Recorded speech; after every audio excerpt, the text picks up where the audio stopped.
오늘의 주제, 주식, 부동산. 네. 선생님, 단도직입적으로. 뭐가 정답입니까? 주식과 부동산. 네. 무엇이 정답이냐? 네. 주식과 부동산 둘 다 아닙니다. 뭐? 둘 다 아닙니다. 뭐 어떻게 역시 갈비찜인가? 아니, 역시 비트코인이야. 자, 제가 오늘 신발인가 신발? 코인이었어요. 주식과 부동산 신발 리세일이었어. 여러분, 갈비찜. 말 좀 할게요. 네. 자, 제가 부동산이라고 우리 알고 있는데 제가 오늘 이야기하려고 하는 것은 주택입니다. 어?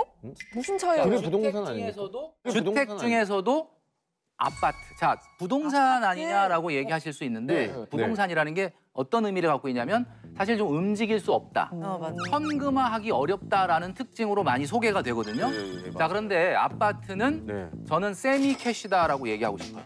세미캐시면은 거의 현금에 가까운 자산입니다. 오. 그래서 우리가 부동산 그러면 자꾸 뭐 상가, 건물, 임야, 토지 뭐 이런 걸 얘기하는데 아파트는 좀 다르다라는 거예요. 아파트는 굉장히 획일적으로 규격화되어 있기 때문에 화폐와 동일한 효과를 가질 수가 있고 황금성이 굉장히 뛰어난 자산이에요. 그래서 오늘 제가 중점적으로 말씀드리고 싶은 것은 바로 1주택, 내 집 마련이 최고의 재테크다라는 이야기. 자, 제가 예를 들어보겠습니다. 우리 네. 황재성 씨. 네. 월세 100만 원 나오는 아파트하고 네. 월세 150만 원 나오는 아파트가 있어요. 네. 둘 중에 뭐가 비쌀까요? 월세 150만 원 나온 아파트가 당연히 비싸겠죠. 당연히 비싸죠. 그럼요. 생각처럼 똑똑하시군요.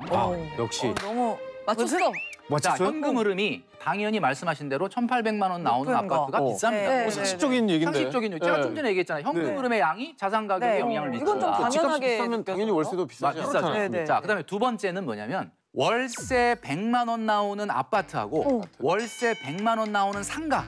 어떤 게 비싸요? 아파트. 아파트. 상가는 잘 안 나갑니다. 제가 가게를 또 하기 때문에 네. 상가 하면은 황금성이 쉽지 않은 것 같아요.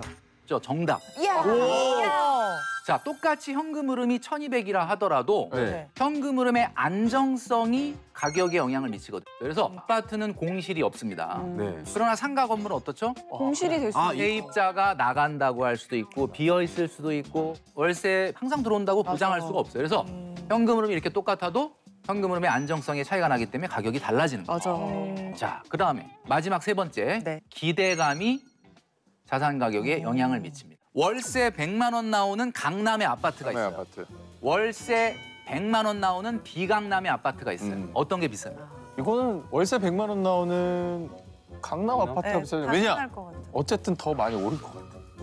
지금 말씀하신 게 정확하게 기대감을 표현한 거거든요. 네. 강남의 아파트와 비강남의 아파트 둘 다 현금 흐름은 1200이라고 그랬죠? 똑같아요. 네. 그럼 둘 다 아파트면 안정성도 거의 똑같아요. 그렇죠. 근데 왜 가격 차이가 나느냐? 지금 정확하게 얘기하셨지 않습니까? 그거구나. 미래에 뭔가 월세가 더 나올 것 같은 왠지 모를 기대감. 이게 자산 가격을 달리 만드는 거거든요. 부동산도 이제 또 종목이 여러 개가 있잖아요. 네. 또 건물일지 아니면 또 상가일지 아파트일지 땅. 여기서부터가 땅도 이제 있고. 그렇죠. 땅도 있고 경매. 여기서부터가 맞습니다. 제가 아까 서두에 얘기했던 것처럼 네. 부동산 중에서도 제가 오늘 아파트에 대해서 좀 말씀을 많이 드린다고 했는데 상가나 건물 같은 경우는 모든 사람의 로망입니다. 그런데 여러분 잘 생각해 보십시오. 재테크라는 게 뭐냐? 우리가 지금까지 배운 지식을 동원해서 생각을 해보면 결국 재테크란 여러분들이 20, 30년 후에 은퇴할 때도 부의 가치가 상대적으로 훼손되지 않는 것이 가장 최고의 재테크입니다. 맞아요. 자, 그렇다면 20, 30년 후에도 지금처럼 변하지 않고 계속해서 현금 흐름을 안정적으로 만들어낼 수 있는 게 뭐냐. 자, 상가 건물을 한번 예를 들어볼게요. 여러분, 강남이나 명동, 홍대, 건대와 같은 중심 상권에 나가도 요즘 공실이 나오고 있습니다. 맞아요. 강남에도 나오고. 왜 그러냐? 네. 여러분 아시겠지만 여러분들이 그 이유를 잘 알고 있어요. 네. 여러분들 쇼핑을 어디서 하십니까? 온라인. 휴대폰으로 하죠? 네. 밥 먹는 거, 커피 마시는 거, 병원 가는 거 말고 오프라인 매장을 갈 일이 없어요. 거의 없죠. 그러니까 20, 30년 후에는 그럼 이런 트렌드가 과거로 바뀌어서 60, 70년대로 갈 거냐? 레트로 열풍. 절대 그럴 리가 없죠. 무슨 얘기냐면 상가 건물 중에서도 뭐 분명히 살아남고 괜찮은 것이 있겠지만 네네. 상당히 어려울 가능성이 있어요. 현금 흐름의 안정성이. 그런데 반대로 아파트예요. 네. 도시에 있고 네. 누구나 살고 싶어하는 좋은 입지에 있는 아파트. 이 아파트는 20, 30년 후에도 현금 흐름이 어떨까요? 좋겠죠. 좋죠. 밑에 막 지하철 막 다니고 당연하죠. 막 그래버리면은 그러니까 결국 제가 오늘 이야기하려는 것은 그거다라는 거예요. 아파트가 주식에 비해서도 또 안정적이다라고 말씀해 주셨는데 어떤 부분이 안정적? 우리가 보통 주식과 부동산 이런 투자를 할 때 가장 많이 이야기하는 게 리스크라는 말이죠. 네. 자, 우리가 주식은 적은 돈으로도 투자를 할 수 있다라는 것에 많은 분들이 저변이 확대되어 있죠. 네. 오늘 뭐 주식 투자 안 하는 분이 거의 없을 정도로. 자, 그런데 이제 오늘 우리가 얘기하는 아파트, 내 집 마련은 정말 하고 싶긴 한데 진입 장벽이 너무 높다라는 것이 이제 문제 어머. 아니겠습니까? 근본적으로 이 두 가지의 차이는 리스크에 있다라고 보시면 돼요. 네. 근데 이제 사실은 리스크는 그래서 다른 말로 우리가 변동성이라고 표현하는 게 맞아요. 변동성. 우리가 표준 편차라고도 얘기할 수 있죠. 평균 값에서 얼마나 더 마이너스, 얼마나 더 플러스가 될 수 있냐. 이 확률 분포의 폭을 얘기하는 거거든요. 네네네. 그러니까 주식은 이렇게 변동성이 워낙 크기 때문에 네. 일반적인 분들이 경험이나 지식 없이 이렇게 쉽게 했다가 상당히 낭패를 보는 경우가 있는데 네. 오늘 제가 말씀드리는 주택은 상당히 표준 편차가 작습니다. 자, 20년 전에 대한민국의 어떤 주택을 샀더라도 집값이 올랐을 거죠. 네. 그렇죠. 그죠? 그렇죠. 근데 20년 전에 어떤 주식을 샀는데 그 주식이 지금 과연 성공해가지고 굉장히 대박이 났을지 아니면 장담할 수 상패가 없죠. 됐을지는 아무도 모르는 거 아니에요. 그럴 수 예. 있죠. 이게 개별성의 차이가 결국 변동성, 리스크의 차이다. 이렇게 우리가 볼 수 있는 겁니다. 그렇다고 한다면 네. 뭐 대표적인 어떤 주식과 좀 비교를 해보면 좋을 것 같아요. 네, 주식을 우리가 보통 보면 네. 장기 투자 얘기할 때 10년 장기 투자를 얘기를 많이 하는데 그렇죠. 네. 10년 전에 주식 시장에서 정말 이 주식은 우량주니까 장기 보유하면 돈 번다 그러고 계속 추천을 했던 종목이 한 6, 7개가 있어요. 네. 모든 증권사마다 이 종목은 정말 우량주니까 장기 투자. 그 종목이 뭐냐? 대표적으로 일단 S전자. 오케이. 소영 씨. 그다음에 두 번째 철강 회사인 아. 그다음에 H자동차. 오케이. 그죠? 그다음에 땡땡전력, 어. KTN땡, 아. 땡타이어. 어. 이런 종목들이거든요. 네. 이런 종목들이 다 우량주로 우량주. 추천했어요. 지금은 네. 어떻게 자, 그럼 돼 있어요? 10년 지났어. 네. 지금 어떻게 됐느냐? 최현정님 너무 궁금하죠? 네. 땡 반토막. 진짜? 진짜요? 와. 네. 그다음에 H자동차 네. 반토막. 대박. 그 뭐야? 액면 분할한 거 아니었어? 그다음에 땡코. 땡타이어 네. 제자리. 제자 S전자. 와, 그럼 다 뻥. S전자는 2.8배 정도 올랐어요. 몰랐어. 구나. 제가 지금 남았네. 말씀드리는 게 뭐냐? 자, 그럼 그 기업들이 무슨 망했느냐? 아니에요. 정상적으로 지금 기업 활동하고 있어요. 지금도 우량 기업이고. 네. 네, 지금도 우량 기업 소리 듣고 있어요. 그게 무슨 얘기냐? 주식 시장에서 주가가 오른다는 것은 끊임없는 시장의 기대 수익률을 초과하는 성장이 있어야만 오르는 건데 10년 동안 제자리라는 게 무슨 뜻이에요? 화폐 가치로 봤을 때 마이너스. 엄청난 마이너스가 난 거죠. 반토막은 더 하네. 이게 바로 주식 시장입니다. 아파트가 답이네.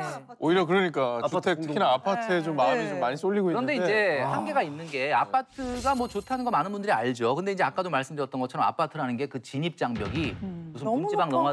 넘어 다니듯이 넘어 다닐 수 있는 정도 수준이 아니니까 너무 어려워요. 그런 부분에 대해서 이제 어떻게 보면은 굉장히 문제가 많은 거고. 그리고 또 주택이 그런 장점도 있잖아요. 일단 기본적으로 살기 위해 만들어진 공간이니까 이걸 이제 마련해 두면 뭐 2년마다 전셋집 알아볼 필요도 없고 그렇죠. 이사 비용 아끼고. 살 수 있다라는 이것도 해결이 맞습니다. 가능한 어찌 보면 집도 해결이 되면서 투자도 해결이 투자도 되는 거죠. 자, 그래서 내가 정말 신의 능력으로 그 주식을 정말 골라서 샀다고 하더라도 1주택 수익률을 이기기가 어렵습니다.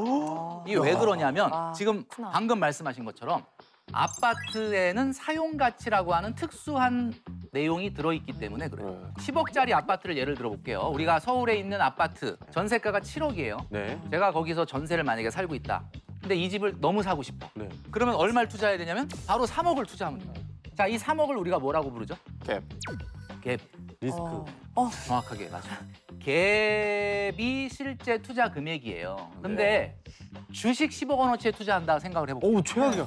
이 10억은 10억 다 줘야 살 수 있어요. 아, 그러네요. 갭이 없으니까. 그러니까 일반적으로 우리가 많은 전문가들이 나와서 이야기할 때 뭐 서울의 아파트 지수가 지난 35년간 70배가 오르고 주식은 100배가 올랐다 이러면서 주식이 낮다고 자꾸 얘기를 하시는데 예, 맞습니다. 지수는 모든 주식을 다 평균 낸 거니까 지수는 올라가요. 주식은 국 끓여 먹을 수 있는 게 아니거든요. 쓸 수가 없는 거고. 근데 집은 내가 들어가서 살면서 오른 거잖아요. 그러니까 네. 주식 투자 수익률에 뭐를 집어넣어야 되냐면 월세, 전세 그 비용은 빼야 돼요. 이제 확실히 알았네요. 그래서 우리나라에서는 이해가 성공한 주식이라 하더라도 1주택의 수익률을 이길 수 없다라고 말씀드린 겁니다. 맞다. 이게 너무 매력적이네요. 실거주도 돈이 든다는 사실 우리가 망각하는 것 생각하고 같아요. 있어요. 그쵸, 네. 그쵸. 엄청난 돈이 들죠. 그렇기 때문에 이제 내 집 마련을 위한 자금이 필요할 때 어떻게 충당하냐가 중요한 어디서 건데 나와? 어떻게 우리가 흔히 시드머니, 실탄이라고 많이 얘기하는 이 돈. 여러분, 근데 이제 우리가 막 지금 뭐 아파트 얘기를 하니까 막 10억, 20억 막 이렇게 막 그 숫자가 커졌는데 여러분 처음부터 시작할 필요가 있는 게 일단 시드머니 1억부터 시작할 필요가 있어요. 어떻게 하면 1억을 넘을 것이냐. 그래서 제가 항상 말씀드리는 게 돈 번 지 5년이면 1억은 있어야 된다라고 사회초년생분들한테 얘기를 하거든요. 돈 번 지 5년이면 1억은 있어야 된다. 네. 그 우리 사회초년생들 같은 경우에 보면 지금 대기업과 중소기업을 다 평균해서 네. 대졸 초임 연봉을 따져보니까 3,574만 원이라고 합니다. 이게 한 달에 얼마냐면 297만 원. 그러니까 한 300만 원 정도라고 보시면 될 것 300만 같아요. 원 정도. 네. 한번 좀 빨리 모아보자라고 독한 마음을 먹어서 만약에 3년 안에 모아보자. 1억을. 그러면 얼마를 내야 와우. 되냐면 한 달에 269만 원을 모아야 돼요. 와. 뭐 한 달에 한 20만 원 쓰는 거예요. 이거는 불가능하겠죠? 네. 사회초년생들한테는 4년에 모으려면 월 199만 원 정도를 모으면 되는데 이것도 사실 좀 만만하지 쉽지 않고요. 않죠. 한 달에 200인데. 그래서 5년입니다. 5년이면 158만 원만 모으면 되거든요. 이거는 이런 그냥 예금으로.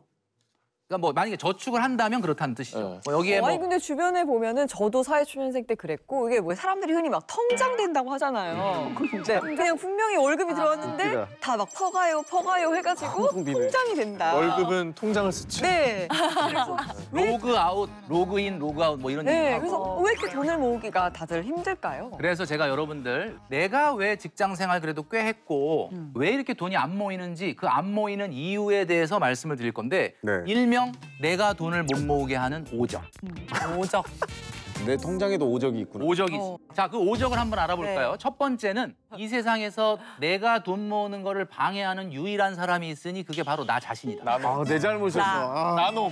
나눔. 나눔이죠, 나눔. 첫 번째는 마이너스 통장입니다. 아, 다행이다. 그런 거 없다. 만들면 안 되지. 전 나도 없어요. 없어요. 선생님. 없어요. 우리가 마통이라고 하죠. 네. 네. 마이너스 통장에서 돈을 꺼내서 주식을 샀거나 갭 투자를 했다 그러면 박수. 그거는 잘한 거야. 아, 투자를 했으니까. 그래도 그 돈을 쓰지 않고 어딘가 자산으로 바꿔놨으니까 잘한 건데 가방 사고 차 바꾸고 해서 마이너스가 커졌다. 이거는 어떻게 해결이 안 되는 거거든요. 그래서 이 마이너스 통장을 보는 순간 저축은 싹 입맛이 떨어집니다. 왜냐면 내가 마이너스 있는데 무슨 저축을 하냐. 네네네. 두 번째는요? 두 번째는 신용카드의 무이자 할부입니다. 할부 자주 하는 분. 왜 무이자 할부? 자, 무이자 할부를 쓴다는 것은 물론 이자는 없어요. 굉장히 네. 알뜰한 소비인 것 네. 같은데 합리적 소비. 무이자 할부를 쓴다는 것은 비싼 물건을 너무 과감하게 사게 한다는 거죠. 맞아. 할부하면 할부하면 과감해지지 않습니까? 맞아요. 요즘 또 과감해진 이유가 뭐냐? 에이, 그냥 샀다가 마음에 안 들면 채소 마켓에 팔면 된다. 아 맞아 맞아. 또 뭐 이러니까 더 과감해진다. 네네. 심지어는 채소 마켓을 너무 열심히 쓰다 보면요. 내 취향을 안 사고 어느새 대중의 취향으로 물건을 사요. 진짜 그래. 진짜 그래. 어디서 많이 네. 본 것 같은데? 나 지금 뼈가 너무 아프네. 그래서 어디서 본 게 아니라 다 네. 우리가 한 번씩 했던 나눔. 짓이에요. 나눔. 신발장 안에 몇 개가 들어있어. 네. 또 그러니까. 있나요? 자, 세 번째는 할인의 유혹에 빠지다. 할인 너무 좋은데. 할인 너무 좋죠. 너무 네, 좋아. 할인. 할인을 안 받으면 왠지 좀 섭섭하죠. 네. 손해본 거 같죠. 그죠? 네. 막 이건 사야 돼. 막 충분히. 툭불원 이런 거. 막. 현대인들은 필요한 물건을 사는 게 아니라 싸면 그냥 삽니다. 맞아. 그리고 사놓고 언박싱 해놓고 보니까 필요한 게 아니네? 안 써. 네, 그럼 다시 또 채소 마켓. 맞아요. 이거에 또 악순환. 네네. 이게 되는 거예요. 와 그러네. 자, 네 번째는 말이죠. 네. 카페인 중독입니다. 이건 약간 그건 나 뭐예요? 약간 커피? 네, 이거. 커피 먹는 거? 네.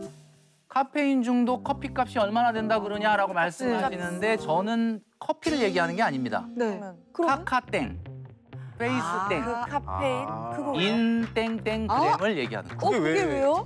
SNS 중독. 자, 그건 안 되는데? 오늘도 멋진 사진 하나 안 올리면 뭔가 좀 불안하고 아, 나가야 되구나. 나가서 소비를 해야 되고 나가야 되고 그죠? 예쁘게 입고 좋은 데 가. 자연 사진 막 찍어서 올린다 그러면 갑자기 이분이 돈이 없나 이런 생각이 아. 그래 남을 의식하다 보면은 돈을 쓰게 돼 있어. 그것도 맞네. SNS. 마지막 다섯 번째가 제일 중요한 겁니다.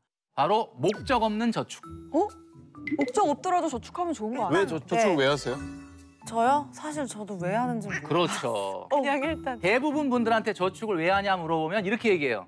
다 쓰기가 좀 그래서. 네, 무조건 아껴야 될 것 같아가지고. 그러면 자 이렇게 목적이 불분명한 저축은 만기가 되면 굉장히 큰 소비가 일어납니다. 남자분들은 아침에 차에 시동을 걸면 엔진에서 소리가 유난히 크게 들립니다. 바꿀 때가 됐어. 바꿀 엔진이 때가. 수명을 다한 것 같아. 그런 성향이 좀 있는 것 그날따라. 같아. 우리 여성분들 적금 만기다. 백화점에 가면 이상하게 가방이 눈에 들어. 사야 될 것만. 본능적으로 만기가 다가오면 아니까. 가격을 딱 확인하잖아요. 가방의 가격을 깜짝 놀랍니다. 비싸서 놀라는 게 아니라 내 적금 만기 금액하고 너무 비슷해. 아, 이게 무슨 우연의 일치야. 이거는 신의 내 계시다. 거라는 운명이야. 이건 신의 계시. 운명이다. 운명이다. 빠바바바. 그래서 목적 없는 저축은 결국 열심히 모아서 한번 세게 지르는 소비가 될 뿐이다라는 거죠. 사실 또 목돈을 모으는데 뭐 이런 거 아무리 아껴도 사실 주식이나 정말 뭐 암호화폐 아니면 요즘 뭐 맞습니다. 적금 이게 언제 너무 하냐 이자율이 낮다. 비효율적이다. 이런 얘기가 많은데 세금도 많죠. 적금으로 목돈이 저는 항상 그 뭔가 이야기할 때 비유를 많이 하거든요. 네. 비유를 해야 이해를 빨리 하시더라고요. 맞아요. 여러분 항공기가 인천공항을 이륙해서 샌프란시스코까지 날아간다라고 하면 11,000km 정도를 비행을 하는데 가장 연료를 많이 소모하는 구간이 언제인지 아십니까? 이륙 맞아요. 맞습니다. 맞아요? 그러니까 그때 되게 비행기가 시끄럽잖아. 그 무거운 기체를 상공 11km까지 띄워 올려야만 그때부터 저항 없이 네. 800km로 날아가거든요. 순항을 하는 거예요.